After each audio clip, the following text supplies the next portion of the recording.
اچھا مولانا مشکور صاحب، پہلے تو اللہ تعالیٰ سے دعا ہے کہ آپ کی اللہ تعالیٰ اس معاملے میں مدد فرمائے کہ جو لوگ آپ سے اس معاملے میں مناظرہ یا پھر مباحثہ کرنے کے چکر میں ہیں کہ آپ نے یہ بات بریلوی سمجھ لیں امام ہوتے ہوئے مسجد کے خطیب ہوتے ہوئے کہہ دی کہ جناب علی مرزا کے اوپر 295 نہیں لگنی چاہیے اور یہ اس نے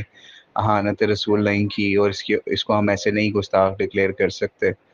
تو یہ بات اگر آپ نے کہہ دی ان کے سامنے تو یہ تو آپ کا بڑا پن ہے کہ آپ نے یہ بات کہہ دی ہے. نہیں تو یہی بات آپ تھوڑی دیر کے لیے پلٹا دینا، یہی بات جو علی مرزا نے کہی ہے، یہی بات اگر مفتی طارق مسعود نے کی ہوتی یا کسی اور سو کالڈ فرقے کے کسی بھی بڑے نے کی ہوتی تو علی مرزا نے اس کو گستاخ رسول ہی کہنا تھا یا اس کو توہین مذہب کا مرتکب کہنا تھا. ابھی کچھ عرصہ پہلے کی بات ہے، زیادہ عرصہ نہیں گزرا، چند مہینے پہلے کی بات ہے کہ علی مرزا نے مولانا طارق جمیل کو بخاری مسلم کا بخار چڑھنے کا لفظ جو ہے نا وہ بولنے کے اوپر ان کو کہا یہ تو 295 لگتی ہے ان کے اوپر، انہوں نے تو انہیں مذہب کر دیا ہے، یہ تو دیکھنا ابھی ان کے خلاف کیا کیا معاملات ہوں گے. اس نے لوگوں کو پرووک کیا اس معاملے کے اوپر علی مرزا نے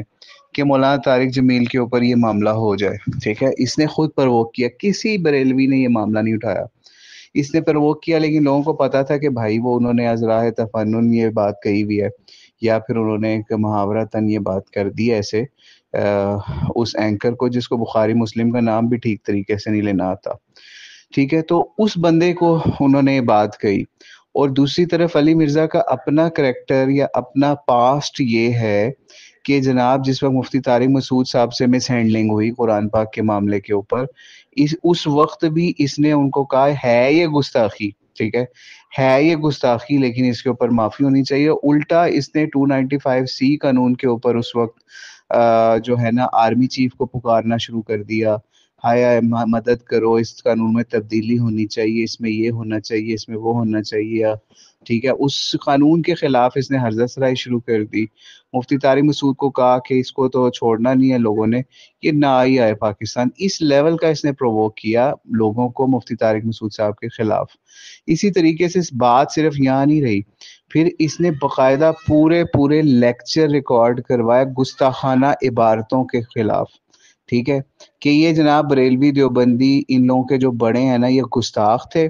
یہ انہوں نے کفر کیے ہوئے، یہ جو ان کی کفریہ عبارات ہیں یہ ان کی گستاخانہ عبارات ہیں. اور یہ جو ہے نا اگر یہ اس پہ بریلوی یا دیوبندی یہ لوگ مانتے ہیں تو یہ صحیح کفر ہے. ٹھیک ہے، تو اس لیول کے اوپر ایک بندہ اس کا پاسٹ ہے، وہ لوگوں کے اوپر فتوے اور یہ اس طرح کی باتیں کرنے سے پیچھے نہیں ہٹتا. حضرت تھانوی رحمۃ اللہ علیہ کو، حضرت شبلی رحمۃ اللہ علیہ کو، ان لوگوں کو باقاعدہ اس نے دجال دجال کہہ کے پکارا ہوا ہے. ٹھیک ہے،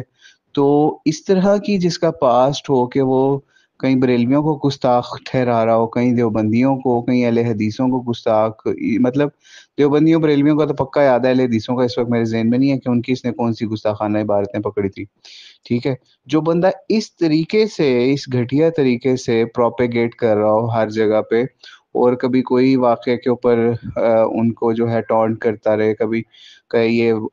ان کا بریلوی دیوبندیوں کا کلمہ چشتی رسول اللہ، تھانوی رسول اللہ، اس طرح کی باتیں کرتا ہو اور کہتا ہو کہ یہ لوگ اس کو آن کرتے ہیں اور یہ اس طرح کی چیزیں، حالانکہ ان واقعات کا کانٹیکسٹ دیکھیں، کہیں پہ خواب کا معاملہ ہے، کہیں پہ کوئی اور معاملہ ہے. کوئی دنیا کے اندر ایک ایسا ہمیں بریلوی دیوبندی مسجد نہیں ملی، نہ اس کا کوئی خطیب ملا کبھی اس نے کوئی واقعہ اس طرح کا سنایا ہو، یا پیر ایسا ملا ہو جس نے ان کلموں کو پڑھا کے یا اپنے نام کا کلمہ پڑھا کے جو ہے وہ اپنا کسی کو مرید کیا ہو. کوئی ایسی بات ہی نہیں ہے. تو یہ جس بندے کا پاسٹ ہو، ٹھیک ہے، تو وہ اور اس کے مقلدین آج کس منہ سے مدد مانگتے پھر رہے ہیں ہر طرف کہ بھائی ہمارا جو امام ہے نا انجینئر، وہ جو ہے وہ پاک ہے گستاخی یا اس طرح کی چیزوں سے. تو یہ اصل میں وہی بیج ہیں جو علی مرزا نے بوئے تھے، اور وہ سمجھ لیں کہ اس کو دکھایا جا رہا ہے کہ بھائی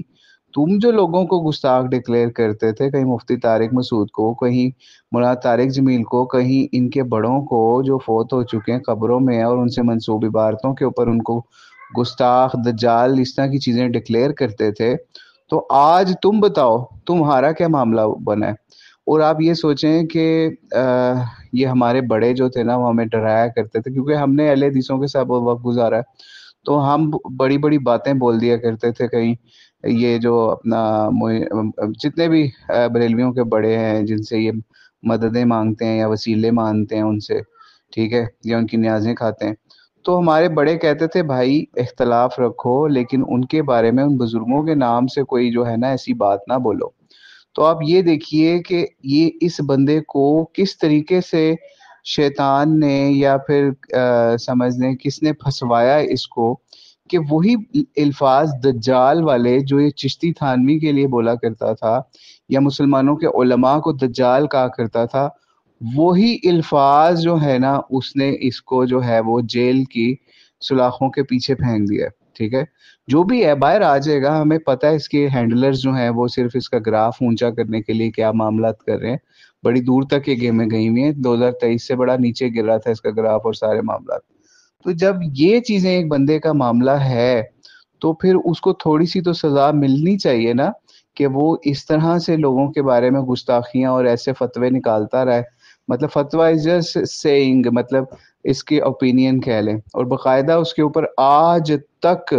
یہ بھی اور اس کے مقلدین بھی جگہ جگہ چشتی دجال، تھانوی دجال، اور اتنے گھٹیا یہ لوگ کام کر رہے ہیں. یقین جانیے کہ انہوں نے، اس کے مقلدین نے اور علی مرزا نے بھی،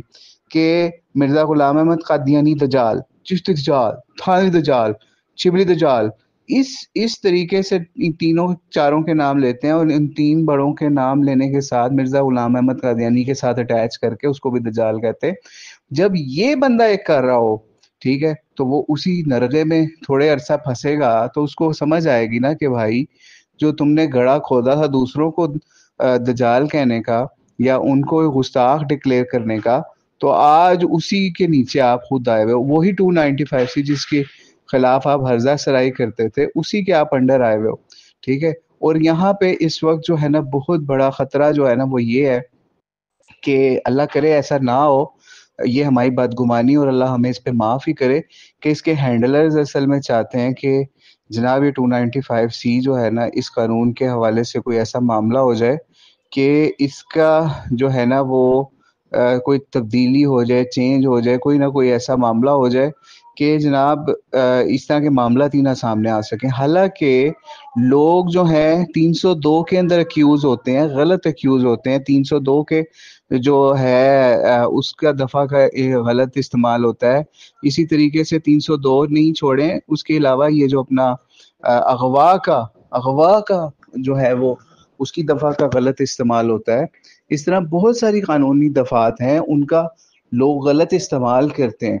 تو اس سے یہ تھوڑی ہو جاتا ہے کہ اس سے وہ قانونی چینج کر دیا جائے کہ جناب یہ قانونی چینج ہو جانا چاہیے. نہیں. اب مثال ہے، اگر علی مرزا ہے اس کو لوگوں نے، بریلویوں نے گستاخ، ان کے کسی ایک خاص مولوی نے، اشرف جلالی نے ڈکلیئر کرنے کی کوشش کی ہے،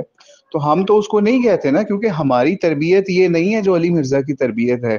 یعنی اس کی جو اتنی گندی تربیت ہے اس حوالے سے کہ جس کا دل کرے اس کو گستاخ کہہ دو، جس کا دل کرے اس کو جو ہے وہ سمجھ لیں دائرہ اسلام سے خارج کر کے اس کو مرزا غلام احمد قادیانی کے ساتھ دکھانا شروع کر دو. ہماری تو یہ تربیت نہیں ہے نا، تو اس لیے ہم اس کو گستاخ رسول کبھی بھی نہیں کہہ رہے. ٹھیک ہے، ہم تو نہیں کہہ رہے. جو لوگ کہہ رہے ہیں ان کو بھی اس معاملے میں سمجھنا چاہیے کہ وہ اس اپنے کیس کو انہوں نے خود ویک کر دیا اس حوالے سے، بجائے اس کے کہ اس طرح کا کیس ہوتا اس کے اوپر کہ بھائی یہ اس طرح سے بے احتیاطی کرتا ہے اپنی لینگویج کے اندر، اور اس طریقے سے جگہ جگہ پہ ہرزہ سرائی کرتا ہے، تفرقہ بازی کرتا ہے. یہ چیزیں، ان چیزوں سے اس بندے کو روکا جانا چاہیے. اس کے اوپر مذہبی منافرت کی دفعیں لگواتے، اس کے اوپر جو ہے وہ اور تفرقہ بازی کی دفعیں لگواتے، اس کے اوپر اور کوئی دین کے حوالے سے کوئی دفعات لگوا دیتے. اس طریقے سے ان کا کیس مضبوط ہوتا.